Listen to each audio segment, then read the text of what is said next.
karena tiang di sini berbicara masalah kebenaran dan kepatutan, maka nanti pada waktu sidang kepada Bapak-bapak Ibu jaksa untuk menyumpah saksi-saksi itu, sumpah 7 turunan. Sumpah 7 turunan udah ada biasanya, pacor. Ya. Kalau karena Iya, ini sumpah cor. ya bila mana perlu sumpah cor, nggak apa-apa. Karena saksi kita bertanggung jawab untuk itu. Dan saya clear di sini, klarifikasi bahwa apa yang diberitakan, apa yang dituduhkan terhadap saya dan keluarga itu semuanya tidak benar. Itu adalah hoax. Bohong. Ya, kebohongan itu yang dilontarkan ke media dan juga sebagai laporan ke Polres Buleleng. Ini apa titik berat yang disampaikan kepada penyidik oleh Pak Jero dan para saksi? Kalau yang saya sampaikan beberapa yang lalu untuk pelaporan penghinaan adalah pelecehan ke pemangkuan saya, dan itu sudah termasuk penistaan ke pemangkuan. Kemudian karena ini yang langsung melihat kejadian itu yang bukan sendiri di sana, maka ini anak saya dan juga temannya ini mau bersaksi untuk sebuah kebenaran. Kalau boleh tahu Jero, gimana sih kronologis awal Pak dan kata-kata penghinaan bagi Pak Jero terhadap Pak Jero ini? Ya, seperti apa yang disampaikan di BAP, penyidik di Polres itu, kejadiannya itu tiang bersama keluarga itu merayakan ulang tahun anak saya atas nama Ketut Syukurwardana. Kira-kira saya datangnya ke sana itu jam 11.30 pada hari Minggu, itu sebelum hari tahun baru. Begitu saya sampai di sana, terus saya fokusnya ke ulang tahun sebelum ada kembang api. Ya ada nyanyi-nyanyi lah sama ulang tahun, berian kado. Setelah tiup lilin, mulailah acara minum. Nah, ya saya dikasih 1 botol bir besar sama anak saya melalui dagangnya yang nama Bu Supar itu. Terus terang saja saya memang enggak kuat minum, enggak pernah minum banyak itu. Saya panggil lah temannya si Kopet, ikut minum sini Dek, bertiga biar cepat habis. Mau dia, si Rudi itu. Kemudian setelah botolnya kosong lagi datang Bu Supar itu dagangnya, bawain saya bir. Kok lagi bawa bir nih, saya enggak minum. Udah si Kopet yang nyuruh, saya diam, saya pelan-pelan minum sambil main game di api. Setelah itu belum saya minum lagi, datang Pak Ketut Widarte, itu mantan Kelian Desa dan juga pernah jadi perbekal di Kalibubuk. Ya biasalah, saling sapa, salam, selamat menyambut tahun baru gitu. Ya udah, setelah itu saya panggil Pak Dut, pergi Pak Dut, minum dengan tiang. Tolong ini minum birnya, siang nggak kuat minum nih. Oke. Saya minta 1 gelas itu dia bilang. Kemudian setelah saya minum, ya ceritalah masalah adat aja, masalah tentang permohonan sertifikat, tentang pembentukan DAT, gitu, BUMDAT, kemudian juga DTW di Lovina itu kan kita mohon itu pada pemerintah. Itu belum sempat banyak ngomong, datang itu si Bagi Ponal itu datang, tapi tidak menghampiri meja saya. Dia langsung menuju ke meja anak saya di mana dia berkumpul kira-kira sekitar 8 orang lah, merayakan ulang tahun itu sambil bawa minuman. Katanya sih ini anak saya bilang, dia nyapa begini, wih koming ponakan nih sing ngundang ngaruh Nyai Pati. Terus dijawab sama anak saya, oh patut jenik bikin adik tiang ulang tahun. Kemudian datanglah si Dwi, temannya Kopet itu, ngambilin dia bir bintang kecil 1 botol. Setelah dikasih, datang ke tempat saya duduk tuh sama Ketut Widarte. Dia nyapa Ketut Widarte saja, bukan saya yang disapa. Ngomong dia, ya karena saya tidak disapa, saya diam aja. Fokus saya bermain api, main catur di dalam api. Kemudian dia bersulang, botolnya dikelentingin di minumannya Winarte. Saya diam juga. Kemudian botol saya yang masih bersih itu juga disulangin ting gitu. Saya diam aja, saya nggak komen. Nggak mau, karena saya udah tahu ugalnya dia, karakternya dia. Kalau udah mabuk pasti bikin masalah, itu prinsipnya. Saya diam. Kemudian pergi dia. Setelah pergi, Ketut Winarte katanya sih nggak enak gitu. Perasaan kok nggak saling sapa antara sebagai Ponal dengan Pak Jero gitu. Makanya dia mohon diri, Pak Jero, ampura yang permisi dulu, teman saya nunggu di sana lama. Saya bilang oke, semua, tapi habiskan dulu birnya niki kan. Langsung setengah gelas ke diminum terus pergi dia. Setelah Pak Winarte itu jauh, datanglah lagi si Ponal gitu, menghampiri saya. Di sanalah dia berkata, buka saja baju putih pemangkumu, biar nggak ada bikin masalah di sini. Gitu. Saya udah sempat terpancing emosi saya. Gimana katanya lagi? Katanya Pak Bagi?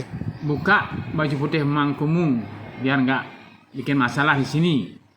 Itu dengan nada tinggi apa sedang? Nah, sedang dia. Ya, berdua aja kan jelas. Kemudian sudah saya emosi, tapi pelan-pelan saya, orang dia mabuk nggak usah diladeni gitu. Saya tetap main api lagi gitu. Pergi dia gitu. Dan datang anak saya mau ambil kuenya, mau dibagi-bagi karena belum dipotong tadi. Udah saya mau bangun, udah pulang cari istri saya, datang lagi dia. Pas sudah cukup diri kan anak-anak sudah pindah minumnya, bukan di meja lagi tapi di bawah pakai karpet. Saya bawa sisa birnya itu bagi setengah botol gitu. Mau tak kasih anak-anak. Datang dia lagi. Pokoknya buka aja baju putih pemangkumu biar nggak banyak masalah di sini. Itu dia. Di sanalah saya tidak kuasa menahan emosi. Tapi saya tidak melakukan kekerasan. Cuman saya minta sama dia, tolong ulangi omongan kamu. Apa yang kamu ucapkan tadi sekali lagi saja, saya mohon dengan hormat, biar jelas di kuping saya apa yang kamu katakan. Takutlah dia gitu, terus pergi dia gitu. Karena udah mabuk kan mau cepat-cepat nggak bisa. Itu sanalah katanya jatuh dia gitu. Mau saya datang lagi ke sana, saya dipegang sama menantu saya. Saya bilang, Pak, jangan jangan bikin ribut Pak. Ada di sana, dipegang saya, diam saya di sana di bawa di depan ya warung itu kan. Nah pada waktu Pak Bagi berkata itu siapa aja yang dengerin Pak atau melihat Pak? Ya ini yang persis dengar anak saya kayak Supriyani yang pas pada waktu itu di meja saya ngambil kuitar. Kemudian ini Murah juga ada di sana, tepat di bawah saya dia minum dengan Habis gini ngambil rokok, ya itu setelah rokok kan balik di tempat duduk. Urani siapa Pak? temannya Kopet. Oh, gitu. Ya, temannya minum pada waktu itu. Harapannya seperti apa Pak setelah pengaduan tentang ke Polres?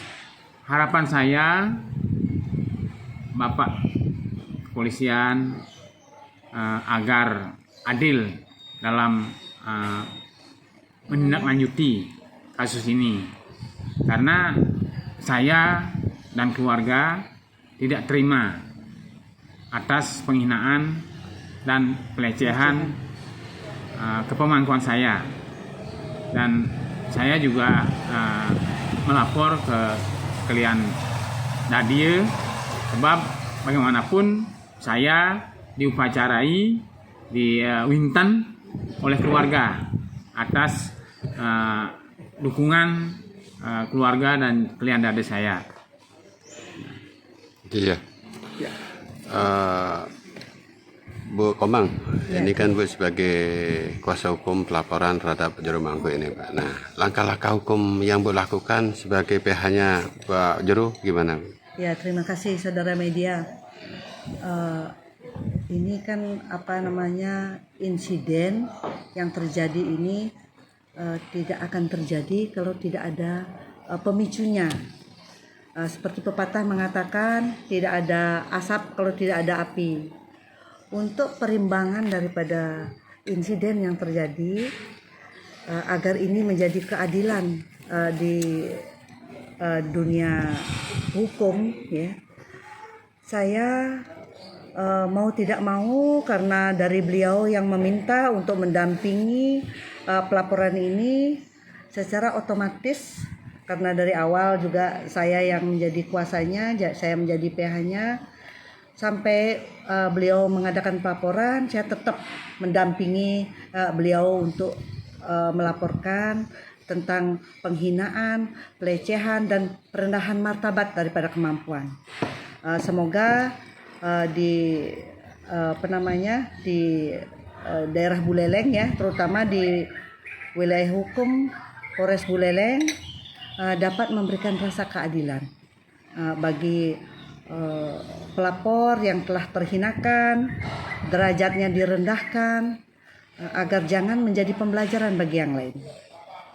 Dengan seenak-enaknya aja memberikan teror secara psikis, merendahkan martabat dan seluruh keluarganya, dan juga martabat kepemangkuan.